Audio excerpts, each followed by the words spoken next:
देखिए plasma therapy क्या होता है, ये अभी बहुत फेमस चल रहा है। प्लाज्मा थेरेपी दिल्ली में इसका बहुत ज़्यादा ट्रायल चल रहा है प्लाज्मा थेरेपी का।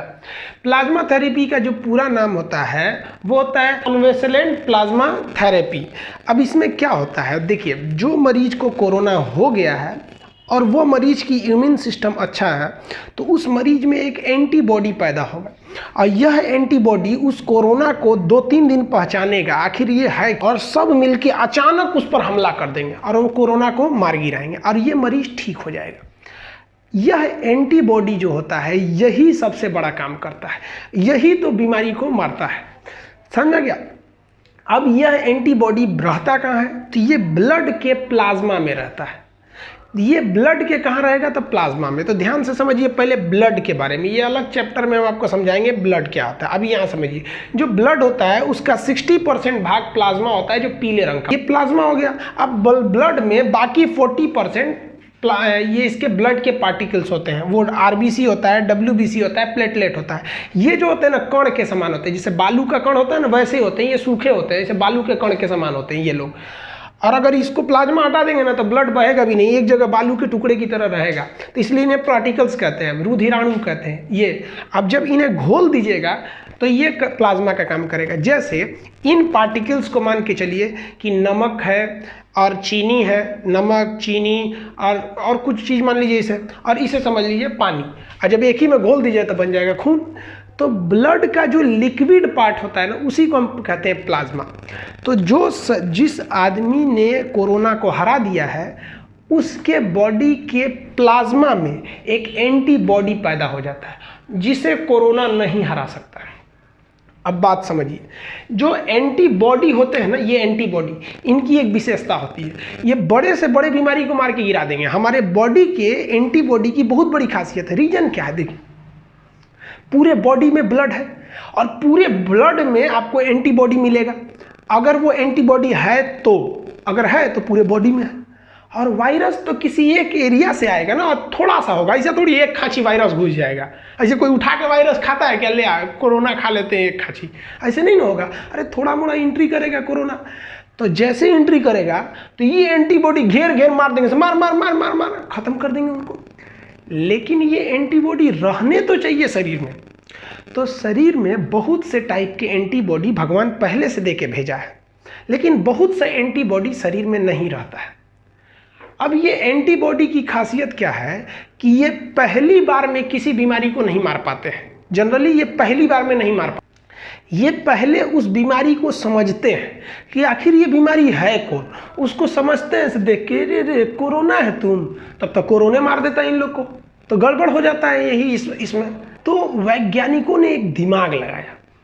वैज्ञानिक कैसे दवा बनाते हैं समझिए। जैसे मान लीजिए बीसीजी का अभी वैक्सीन है, कैसे बीसीजी काम करता है, तो देखिए बीसीजी ना टीवी के इलाज के लिए। तो वैज्ञानिकों ने क्या किया, टीवी के जो बैक्टीरिया थे उन बैक्टीरिया को लिया इंजेक्शन में और दवा देकर उन बैक्टीरिया को कमजोर कर दिया और बच्चे के शरीर में लगा दिया। अब चूंकि जो बैक्टीरिया टीवी का है वो तो कमजोर हो चुका है और शरीर में घुस गया है, और शरीर का जो एंटीबॉडी उसको देखेगा, अरे कौन चीज़, टीवी है, टीवी का बीमारी, टीवी का। अब वो देख लिया। अब चूंकि डॉक्टरों ने जो दवा दिया है, जो वैक्सीन दिया है, उसमें उन्होंने क्या दिया है, खुद कीटाणु दिया है। चूंकि एंटीबॉडी पहचान जाएगा एक बार में तो छोड़ेगा नहीं, और वो 10 दिन 15 दिन में वो खुद ही मर जाता है बीमारी। और ये हमारे बॉडी का जो एंटीबॉडी है उसको तो पहचान लिया है, बचपने में पहचान लिया। अब जवान होने के बाद भी गलती से कोई टीवी का बैक्टीरिया घुसेगा ना तो सब कहेंगे रे।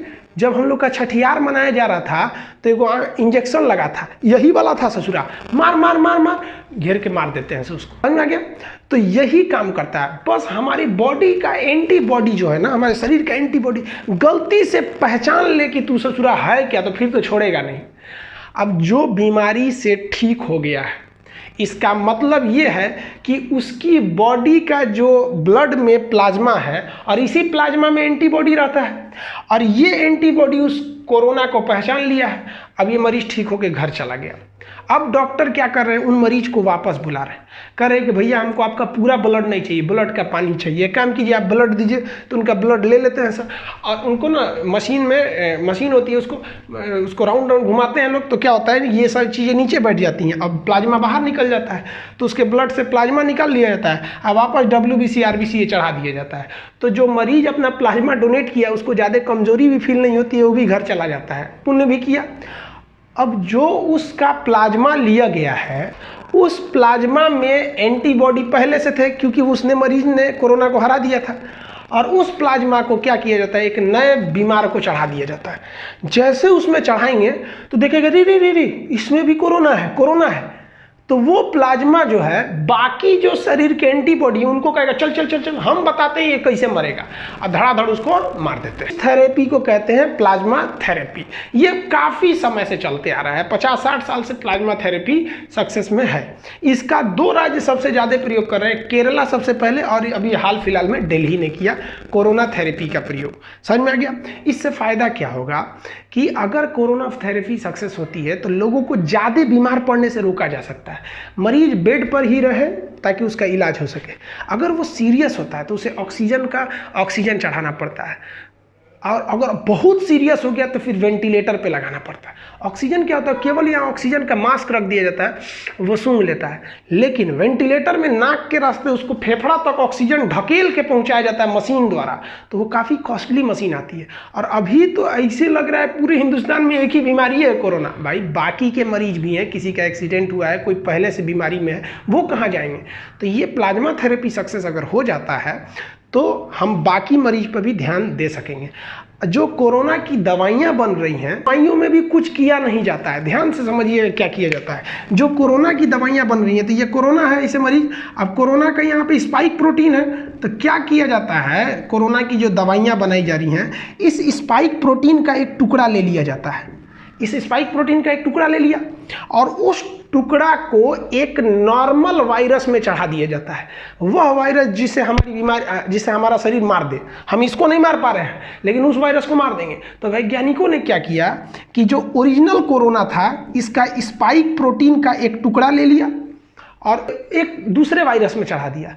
अब उस वायरस में ये वाला जो स्पाइक प्रोटीन है ये मिल गया और उस वायरस को एक स्वस्थ आदमी के शरीर में चढ़ा दिया जाएगा।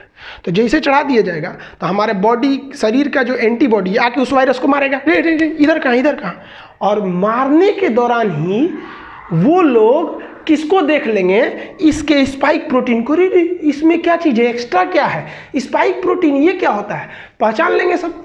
अब जब पहचान लेंगे सब, उसके बाद आप पूरा का पूरा कोरोना भेज दीजिएगा तो मार देंगे सब मिलके। इसी पर रिसर्च चल रहा है बड़े बड़े यूनिवर्सिटी में। आई होप आप समझ गए होंगे कोरोना थेरेपी क्या है। अभी बहुत लोग कह रहे हैं कि कोरोना के लिए WHO जिम्मेदार है या फिर चाइना पर जुर्माना लगाया जाए। इस पर हम लोग नेक्स्ट वीडियो में चर्चा करेंगे।